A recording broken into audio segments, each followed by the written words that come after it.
అందరికీ ముందుగా నమస్కారం. మనం విష్ణు సహస్రనామ పారాయణం చేస్తున్నాం. లలితా సహస్రనామ పారాయణంతో పాటుగా విష్ణు సహస్రనామ పారాయణం చేస్తున్నాం కాబట్టి విష్ణు సహస్రనామం అనేది అన్ని బీజాక్షరాలు మనం పలకడానికి కూడా కష్టంగా ఉంటాయి. కాబట్టి మనం 10 సార్లు నేర్చుకుంటే ఆ ఉచ్చారణ దోషాలు లేకుండా ఉంటే మనకి ఆ బీజాక్షరం యొక్క శక్తి పెరుగుతుంది. కాబట్టి మనం ఈరోజు ఈ వీడియోలో 22వ శ్లోకం నేర్చుకుందాం. నాతో పాటు మీరు కూడా నేర్చుకుంటారని ఆశిస్తున్నాను. ఇప్పుడు 22వ శ్లోకం నేర్చుకుందాం. విష్ణుం జిష్ణుం మహావిష్ణుం ప్రభ విష్ణుం మహేశ్వరం అనేక రూప దైత్యాంతం నమామి పురుషోత్తమం.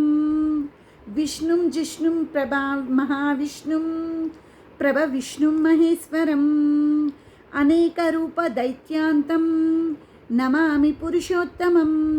విష్ణుం జిష్ణుం మహావిష్ణుం ప్రభ విష్ణుం మహేశ్వరం అనేక రూప దైత్యాంతం నమామి పురుషోత్తమం.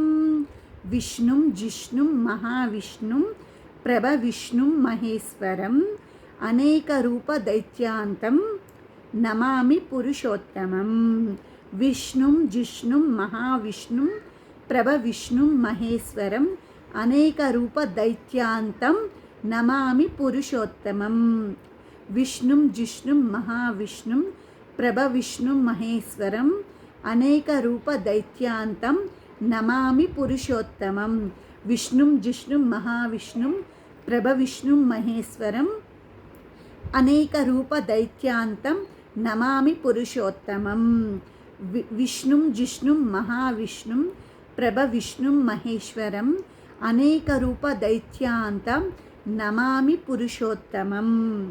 విష్ణుం జిష్ణుం మహావిష్ణుం ప్రభ విష్ణుం మహేశ్వరం అనేక రూప దైత్యాంతం నమామి పురుషోత్తమం.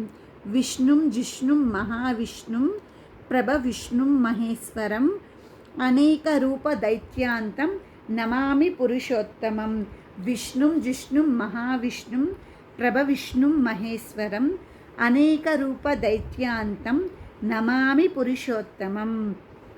విష్ణుం జిష్ణుం